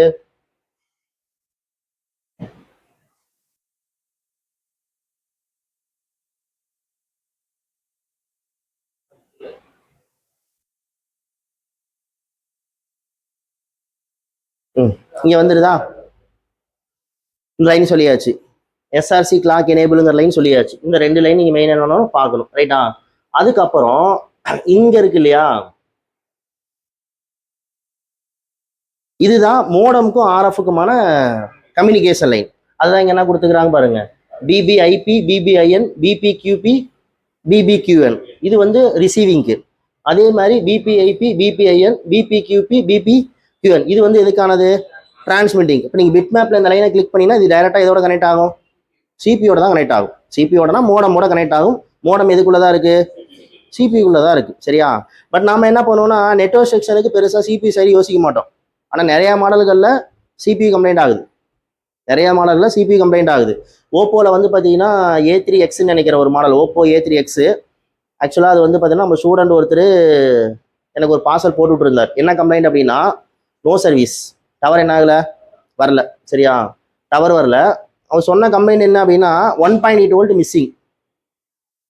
சரி, சிம்மை போட்டு நான் ஆன் பண்ணுறேன், 1.2 என்ன ஆகுது, வருது. அது இந்த வோல்டேஜ் வந்து ஐசிஐசி மாறும், இந்த 1.2, 1.2, 1.8, 1.0 அப்படின்ற மாதிரி மாறும். ஸோ அப்போ அந்த மாடலில் WTR 2965 தான் போட்டிருந்தாங்கன்னு நினைக்கிறேன். அதில் 1.0 அண்ட் 1.8 வரும்னு நினைக்கிறேன், 2 வோல்ட் வரும். அதில் 1.0 வருது, 1.8 என்ன ஆகலை, வரல. அந்த வோல்டேஜ் எங்கேருந்து வருது, பவர் ஐசிலேருந்து வருது. இப்போ சிம்மை போட்டு செக் பண்ணால் அந்த வோல்டேஜ் மட்டும் என்ன ஆக மாட்டேங்குது, வர மாட்டேங்குது. ஐசி என்ன பண்ணியாச்சு, வேற மாற்றியாச்சு. ஓகேவா? ஏன்னா ஆர்எஃப்ஐசி ஃபங்க்ஷன் ஆனாலும் அந்த வோல்டேஜ் என்ன ஆகாது, வராது. ஏன்னா ஆர்எஃப்ஐசி ஒர்க் ஆச்சுன்னா தான் மோடம் வந்து என்ன பண்ணும், பவர் ஐசியை வோல்டேஜ் எனேபிள் பண்ண சொல்லும். ரைட்டா? அப்போ ஆர்எஃப்ஐசி வேலை செய்யலனாலும் நமக்கு அந்த வோல்டேஜ் என்ன ஆகாது, உங்களுக்கு ஜென்ரேட் ஆகாது. ஸோ அப்படிங்கும்போது பார்த்தோம்னா அந்த 1.8 என்ன ஆகலை, ஜென்ரேட் ஆகலை. அதுக்கான ஜிஆர் பார்க்குறாரு, ஜிஆர்லாம் இப்படி தான் இருக்குது, நார்மலாக இருக்குது. ஆனால் அந்த வோல்டேஜ் என்ன ஆக மாட்டேது, வரல. ஸோ அப்போ அடுத்து அந்த வோல்டேஜ் விளாண்டு அடுத்து அவன் என்ன பண்ணுறான், பவர் ஐசி எடுத்துகிட்டு வேறு மாற்றிட்டான். ஏன்னா வோல்டேஜ் எங்கேருந்தா வருது, பவர் ஐசியில் தான் வருது. பவர் ஐசி என்ன பண்ணியாச்சு, மாற்றியாச்சு. இப்போ ஒரு கேள்வி என்ன அப்படின்னா நெட்வொர்க் வரலங்கிறது கம்ப்ளைண்ட்டு, நான் அனலைஸ் பண்ணதில் WTRக்கு ஒரு வோல்டேஜ் மிஸ்ஸிங்கு. ஆனால் அந்த லைன் என்ன கிடையாது, ஷார்ட் கிடையாது. பட் அந்த வோல்டேஜ் எங்கேருந்து வருது, பவர் ஐஸ்லேருந்து வருது. பவர் ஐஸ் என்ன பண்ணிட்டேன் நான், புதுசே மாற்றிட்டேன். புதுசு மாற்றியுமே அங்கே வோல்டேஜ் என்ன ஆகல, வரல. அப்போ வேற என்ன சார் பிரச்சனையாக இருக்கும் அப்படின்னு கேட்குறாரு. சரியா, அப்போ தான் நான் அவர்கிட்ட என்ன சொல்ல வரேன் அப்படின்னா, அந்த பவர் ஐசி வோல்டேஜ் கொடுக்கல அப்படின்னா ஒன்று அந்த பவர் ஐசி ஃபால்ட்டியாக இருக்கலாம், அல்லது அந்த லைன் என்ன இருக்கலாம், ஷார்ட்டில் இருக்கலாம். அப்போ அந்த லைன் ஷார்ட் இல்லைங்கிறத நீங்களே சொல்லியாச்சு. அடுத்து பவர் ஐசி எடுத்து என்ன பண்ணிட்டீங்க, ரீபால் கூட கிடையாது, வேற புது ஐசி என்ன பண்ணியாச்சு, வச்சாச்சு. அப்போ புது ஐசி வச்சுமே அந்த வோல்டேஜ் ஜென்ரேட் ஆகலை அப்படின்னா அப்போ ரெண்டு விஷயம் தான் அந்த இடத்துல. ஒன்று சாஃப்ட்வேர் வந்து அந்த வோல்டேஜ் என்ன பண்ணி விடலை, எனேபிள் பண்ணல, ரைட்டா, அல்லது மோடமுக்கும் ஆர்எஃப்க்குமான கம்யூனிகேஷன் ப்ராப்பராக இல்லை அப்படின்ற மாதிரி தான் எடுத்துக்கணும். சரியா, அப்போ நான் என்ன சொல்கிறேன், சாஃப்ட்வேர் முதல்ல போட்டு பார்க்கலாமா அப்படின்ற, சரி ஓகே போட்டுருங்க அப்படின்ட்டாரு. இப்போ சாஃப்ட்வேர் என்ன பண்ணியாச்சு, போட்டாச்சு. சேம் சிம்டம் அப்படியே தான் இருக்குது.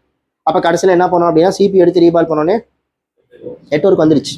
ஓகேவா, அப்போ என்ன சொல்ல வரேன்னா CPU சைடில் ப்ராப்ளம் இருந்தாலும் உங்களுக்கு நெட்வொர்க் என்ன ஆகாது, வராது. ஏன் வராது அப்படின்னா அப்போ CPUக்கான இந்த கம்யூனிகேஷன் இருக்கு இல்லையா, இந்த கம்யூனிகேஷன் லைனில் ஏதோ பிரேக்ல ட்ராக் கட்டு OL ட்ரை சால்ட்ரு அப்படின்னாலுமே அப்போ மோடமோட இது என்ன ஆகாது, கம்யூனிகேட் ஆகாதனால அப்போ மோடம் வந்து என்ன பண்ணாதுன்னா அங்கே ஐசியே இல்லை.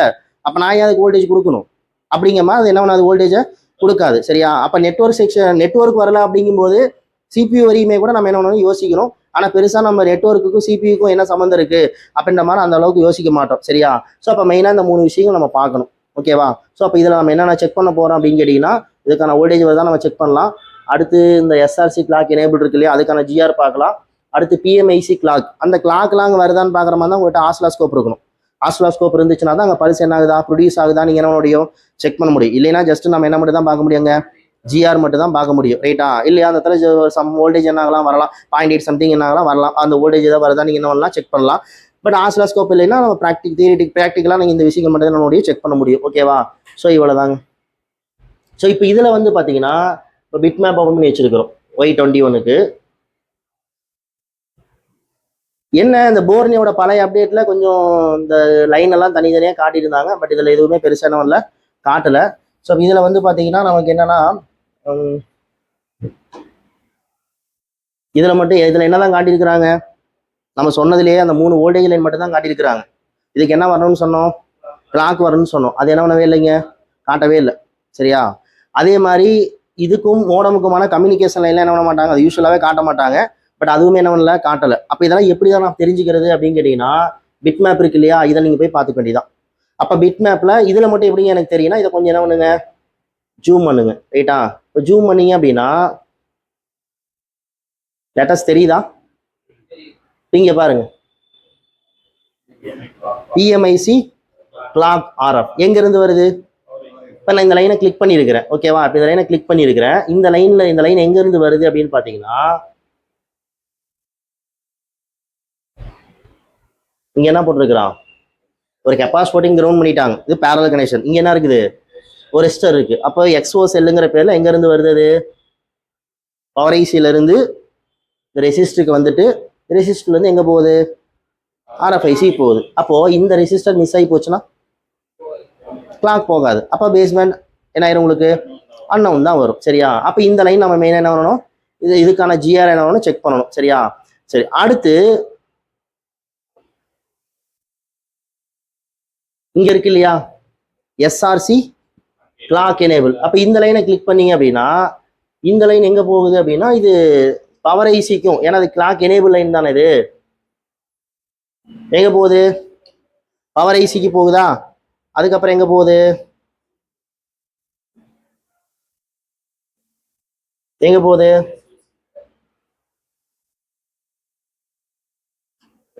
சரி CPUக்கு போல. ஏன்னா கிளாக் இருக்கிறது எங்க, பவர் ஐசியில் தானே கிறிஸ்டல் இருக்கு. அப்போ அதை எனேபிள் பண்றதுக்கான லைன் தான் எங்க போகுது, பவர் ஐசிக்கு தான் போகுது. பட் இது இங்க என்ன காட்டிக்கிறாங்கன்னா, ஒரு டெஸ்ட் பாயிண்ட் இருக்கனால உங்களுக்கு CPU லைன் வழியா போற மாதிரி காட்டிக்கிறாங்க. ஆனால் CPUக்கு என்ன ஆகல, போகல. சரியா, ஆனா அதுக்கு என்ன இருக்கு, போகுதா, ஆமா எனேபிள் லைன் இங்கேயும் போகுது. ஓகேவா, பட் ஆனால் இன்னொன்று என்னன்னா, இதுக்கு என்ன கொடுத்துருக்குறாங்க, ஒரு டெஸ்ட் பாயிண்ட் இருக்கு.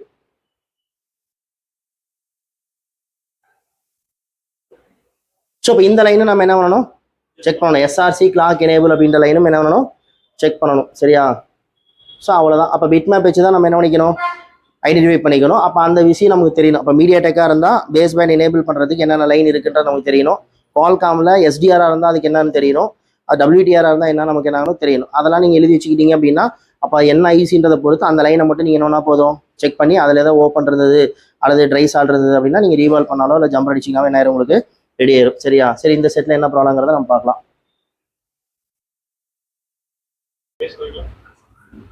சரி, இப்போ நம்ம தியரிட்டிக்கலாக பார்த்த விஷயத்த ப்ராக்டிக்கலாக நம்ம என்ன பார்த்துடலாம், செக் பண்ணி பார்த்துடலாம். இது வந்து பார்த்தீங்கன்னா ஒரு பேஸ்ட் ஐசி தெரியுதா? சைடில் என்ன பண்ணியிருக்கிறாங்க, ஒரு பிளாக் கலரில் க்ளூ ஊற்றி இருக்கிறாங்க. ஸோ இப்போ இதை அப்படியே ஹீட் பண்ணி எடுத்தீங்கனால என்ன ஆகாது, வராது. ஸோ இப்போ க்ளூ கட் பண்ணிட்டு தான் நம்ம என்ன எடுக்கணும். கொஞ்சம் சேஃபாக தான் இந்த வேலையை செய்யணும். அதே மாதிரி இப்போ நம்ம இந்த ஐசிலாம் நம்ம ரீவால்வ் பண்ணுறோம் அப்படின்ற பட்சத்தில் இந்த ஐசியோட டைரக்ஷன், இப்போ நம்ம சிபியூ எம்எம்சி எடுக்கிறோம் அப்படின்னா டைரக்ஷன் பார்க்கலைனாலுமே அந்த டிசைன் பார்த்து என்ன பண்ணிடலாம், மேட்ச் பண்ணிடலாம். பட் ஒரு சில பவர் ஐசி, ஒரு சில இல்லை, பவர் ஐசி இந்த லைட் ஐசிலாம் வந்து பார்த்தீங்கன்னா அந்த எல்லா பேட்ஸுமே இருக்கும். அப்படிங்கும்போது அதில் டைரக்ஷன் எப்படி வச்சாலுமே உங்களுக்கு என்ன ஆயிரும், மேட்ச் ஆகும். ஸோ அதனால் நான் என்ன சொல்ல வரேன் அப்படின்னா, இந்த மாதிரி ஐசிலாம், இந்த குட்டி குட்டி ஐசிலாம் நீங்கள் எடுத்து ரீஒர்க் பண்ணுறீங்க அப்படின்னா போர்டில் என்ன பண்ணிக்க, ஒரு சின்னதாக அடையாளம் வச்சுக்கங்க. இல்லை போர்னியோ இருந்ததுன்னா ஒன்றும் பிரச்சனை இல்லை, அதில் பார்த்துக்கணும் நம்ம என்ன பண்ணிக்கலாம், தெரிஞ்சுக்கலாம். சரியா? சரி, இப்போ அந்த ஐசியை நான் ரிமூவ் பண்ணுறேன்.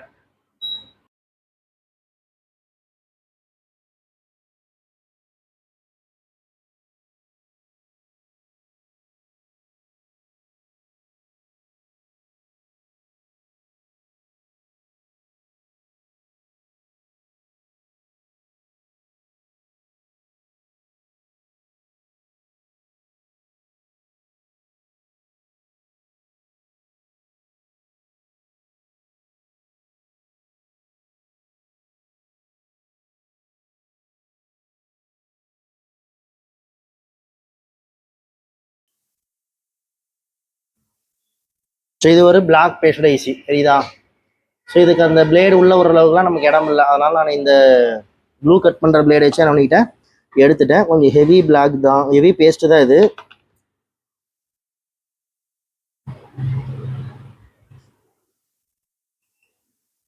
இந்த மாதிரி அயான் கொண்டு போகும்போது பக்கத்தில் எதுவும் ஆமாம் காம்பனண்ட்டாக நகர்த்திடாமல் பார்த்துங்க.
ஸோ இது பேஸ்ட் ஐசிங்கிறதுனால நம்ம இவ்வளோ வேலை செய்ய வேண்டியதாக இருக்குது. சரியா?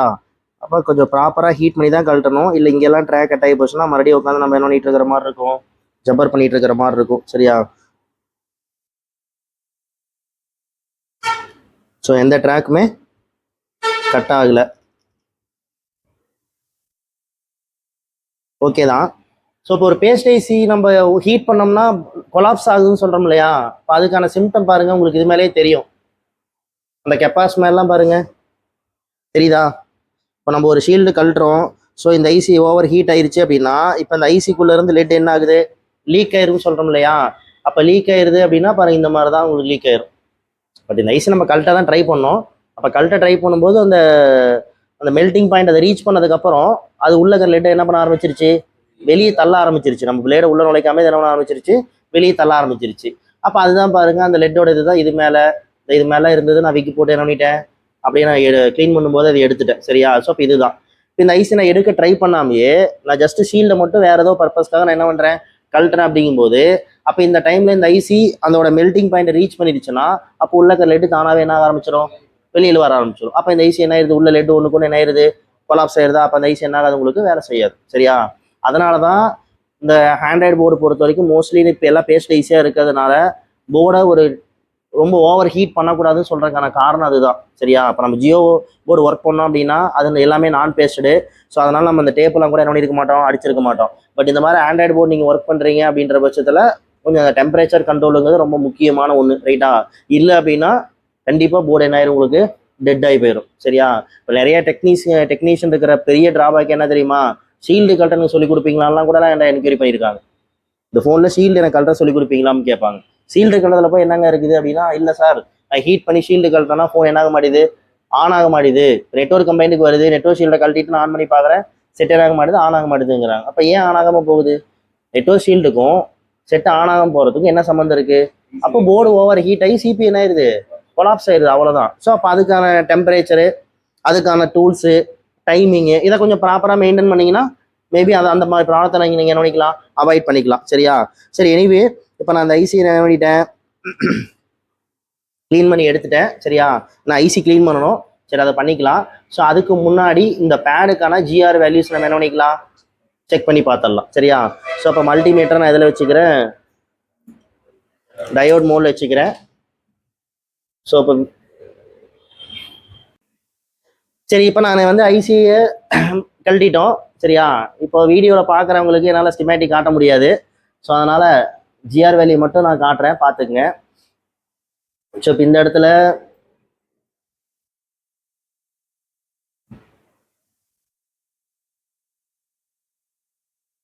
சரி முதல்ல சப்ளை லைன் செக் பண்ணிடலாம். ஓகேவா? இது வந்து பார்த்தீங்கன்னா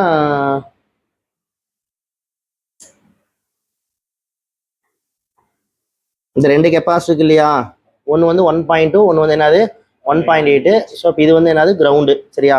ஸோ இப்போ இந்த லைனில் நம்ம ஜிஆர் பார்த்தோம் அப்படின்னா நமக்கு என்ன வேல்யூ காட்டுது, 450 சம்திங் என்ன ஆகுது காட்டுது. சரியா? இதுக்கான ஜிஆர் எவ்வளோ காட்டுது, இது 453 சம்திங் என்ன ஆகுது காட்டுது. ஸோ இப்போ நம்ம ஐசியை கழட்டிட்டோமே, எப்படி ஜிஆர் வருது அப்படின்னு கேட்கக்கூடாது. வோல்டேஜ் எங்கேருந்து வந்துட்டு இருக்கு, வோல்டேஜ் எங்கேருந்து வந்து பவர் ஐசிலேருந்து வந்துட்டு இருக்கு. பவர் ஐசி இதோட கனெக்டில் தான் இருக்கு.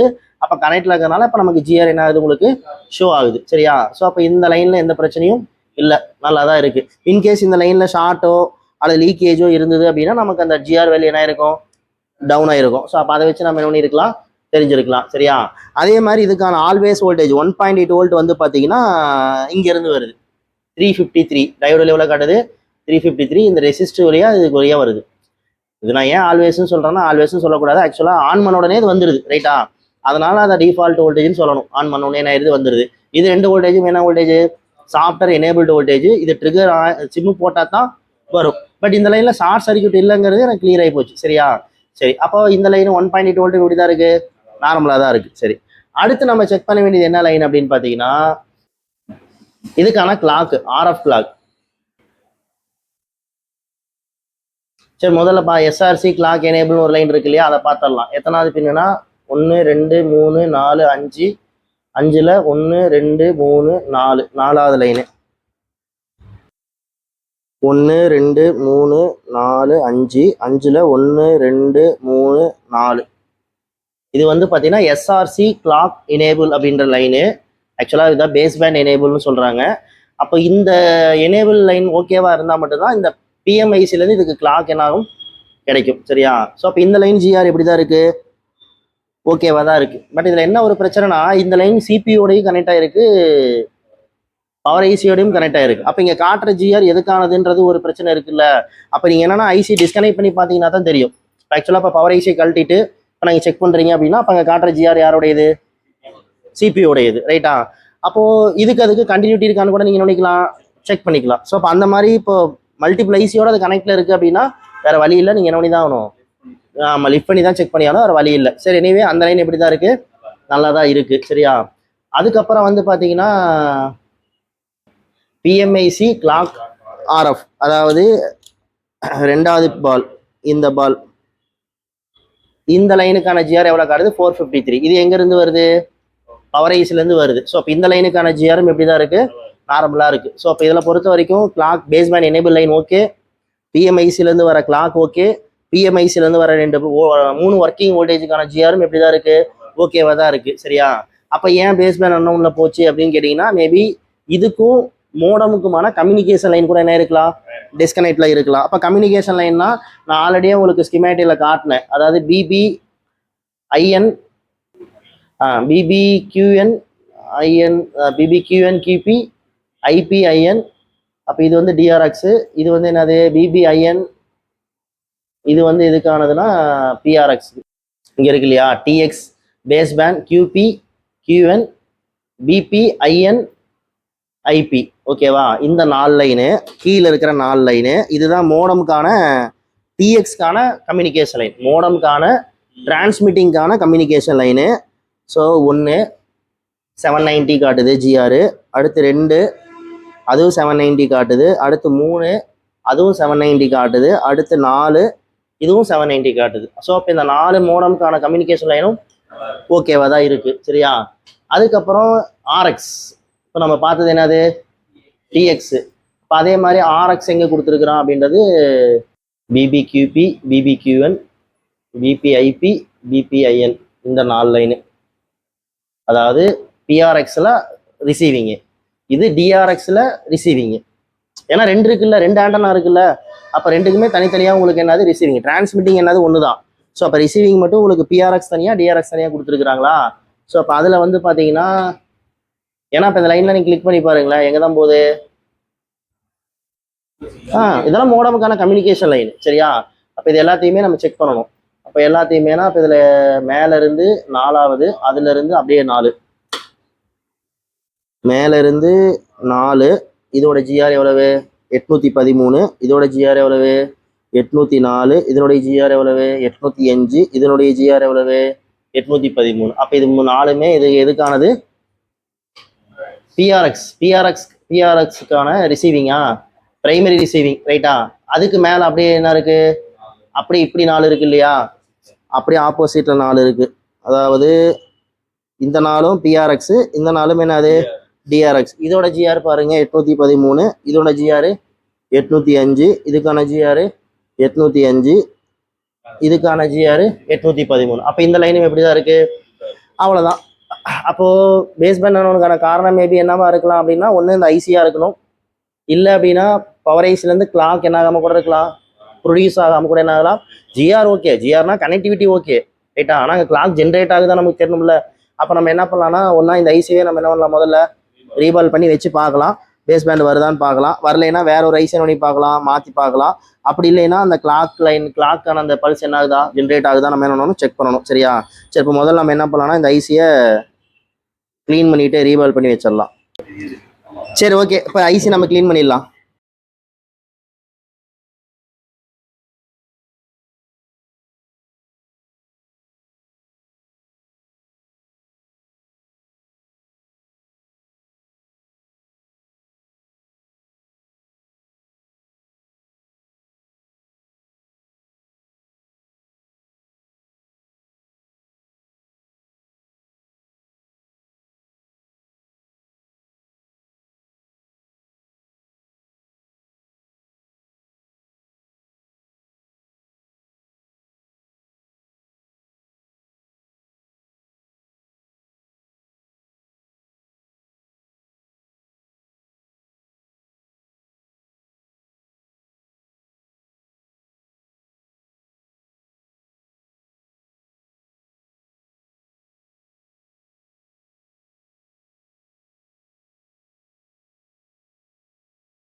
ஓகே, பேட் நீட்டாக இருக்குது. அப்படியே ஐசி வச்சிடலாம்.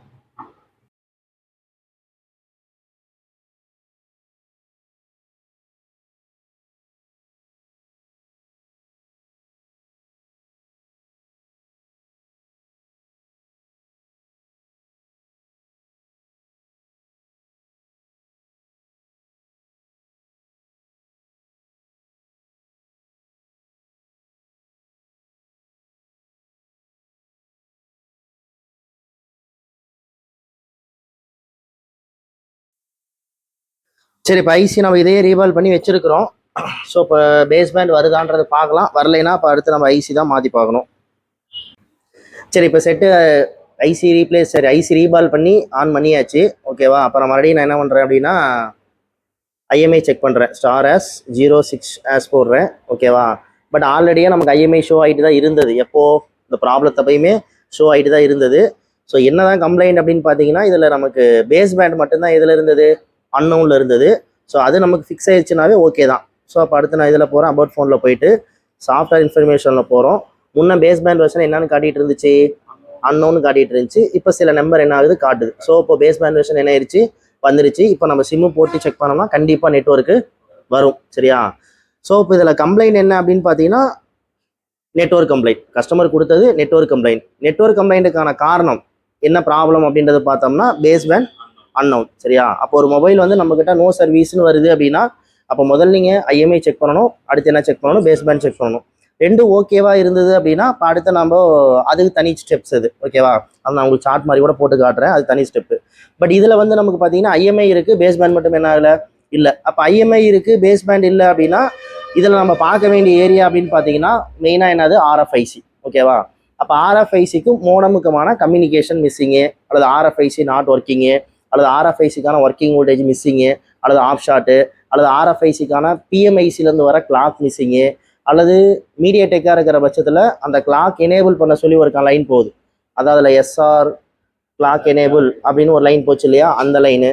அதுக்கப்புறம் மோடமுக்கும் ஆர்எஃப்ஐசிக்குமான கம்யூனிகேஷனில் அந்த பிபிஐபி, பிபிஐஎன், பிபிக்யூபி, பிபிக்யூஎன் அப்படின்ற மாதிரி ஒரு 8 லைன் போச்சு இல்லையா, கம்யூனிகேஷன் லைன். அதெல்லாம் நம்ம என்ன பண்ணணும், செக் பண்ணணும். சரியா?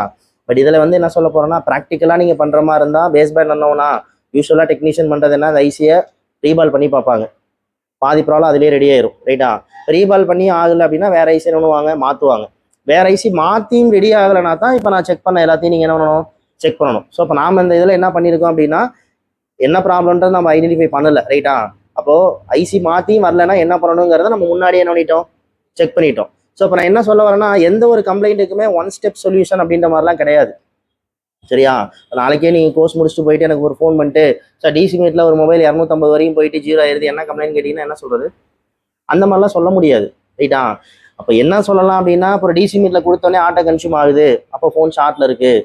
இல்லை டிசியில் கொடுத்து ஆன் பண்ணுறேன், 90ல் போய் ஸ்டக் ஆகி நிற்கிது, ஸோ இஎம்சி ரிலேட்டடாக ஏதோ பிரச்சனை இருக்குது அப்படின்ற மாதிரி 1-2 சொல்யூஷன்ஸ் வேணால் நம்ம என்ன பண்ணலாம், சொல்லலாமே தவிர மற்றபடி நீங்கள் எல்லா கம்ப்ளைண்ட்டுக்குமே ஒன் ஸ்டெப் சொல்யூஷன் அப்படின்ற மாதிரிலாம் எதுவுமே கிடையாது. இப்போ நாளைக்கு லைட்டிங் வரல அப்படின்னா என்ன பண்ணுறது, லைட்டிங் காயில் மாற்றி பாரு நான் சொல்ல முடியும். இல்லை லைட்டிங் ஏசி மாற்றுங்க, லைட்டிங் காயில் மாற்றுங்க, லைட்டிங் டயோடு மாற்றுங்க, இதுக்கு பேர் சொல்யூஷன். இது யார் வேணால் சொல்லலாம். பட் எக்ஸாக்டாக அங்கே என்ன பிரச்சனைங்கிறத நீங்கள் தெரியணும்னா அந்த செக்ஷன் பற்றின புரிதல் இருக்கணும். ஒரு பேக்லைட் டிரைவர்னால் அது எப்படி வேலை செய்யுது, அப்போ அந்த காயிலோடைய ரோல் என்ன, ஐசியோட ரோல் என்ன, டயோடைய ரோல் என்ன, அப்போ அந்த இடத்துல நமக்கு பேக்லைட் வரலங்கும் போது அப்போ ஆன் டைமில் அங்கே என்ன வோல்டேஜ் வருது, இல்லை என்ன வரல, அப்போ என்னவா இருக்கும் அப்படின்றத அந்த செக்ஷன்ஸ் படிச்சிருந்தீங்கன்னா இது காயில மாற்றணுமா, டயோட மாற்றணுமா, ஐசியை மாற்றணுமான்றது தெரியும். ரைட்டா?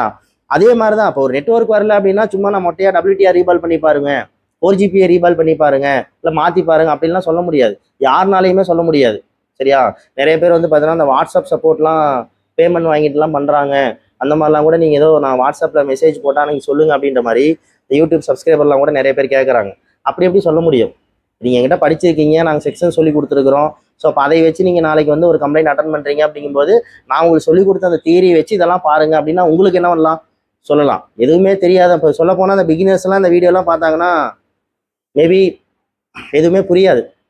ரைட்டா? என்ன காரணம் கேட்டிங்கன்னா நம்ம எல்லாமே ஸ்கிமேட்டிக்கில் இருக்கிற அந்த டெக்னிக்கல் வேர்ட்ஸ்லாம் சொல்லும்போது அது உங்களுக்கே கொஞ்சம் அண்டர்ஸ்டாண்ட் ஆகிருக்கும். ஏன்னா இப்போ நம்ம நெட்வொர்க் செக்ஷன் எடுத்துருக்கோம் அப்படிங்கும்போது கொஞ்சம் தான் அண்டர்ஸ்டாண்ட் ஆகிருக்கும். பட் புதுசாக பார்க்குறவங்களுக்கு அதெல்லாம் என்ன ஆகாது, தெரியாது. ஸோ எப்பயுமே அந்த ஃபண்டமெண்டல் தெரிஞ்சு அந்த செக்ஷனுக்கான புரிதல் இருந்து அது ரிலேட்டடாக போனீங்கன்னா மட்டும்தான் ஃபால் ஃபைன் பண்ணி சக்ஸஸ் பண்ண முடியும்.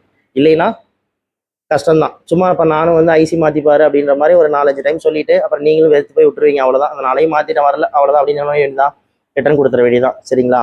சரி, எனிவே ப்ராப்ளம் சால்வ் ஆயிடுச்சு. ஆக்சுவலாக இது வந்து பார்த்தீங்கன்னா basic to master course batch இது. ஸோ இந்த பேட்ச் வந்து பார்த்தீங்கன்னா நெக்ஸ்ட் வீக்கோட கம்ப்ளீட் ஆகுது. அடுத்த பேட்ச் வந்து பார்த்தீங்கன்னா June 29 வந்து ஒரு master course, direct master course batch ஒன்று ஸ்டார்ட் பண்ணுறோம். ஸோ இன்ட்ரெஸ்ட் இருக்கிறவங்க அதில் ஜாயின் பண்ணிக்கலாம். இல்லை எனக்கு பேசிக்ஸே எதுவும் தெரியாது, நான் இப்போ ஃப்ரெஷ்ஷாக ஸ்டார்ட் பண்ணுறேன் அப்படின்னா July 20th ஒரு பேட்ச் ஸ்டார்ட் ஆகுது, அதாவது பேசிக் டு மாஸ்டர் கோர்ஸு. ஸோ அதில் இன்ட்ரெஸ்ட் இருக்கிறவங்க ஜாயின் பண்ணிக்கலாம். கீழே இருக்கிற நம்பருக்கு நீங்கள் காண்டாக்ட் பண்ணி ஃபர்தர் டீட்டெயில் வேணும்னா கேட்டுங்க. தேங்க்யூ ஃபார் வாட்சிங்.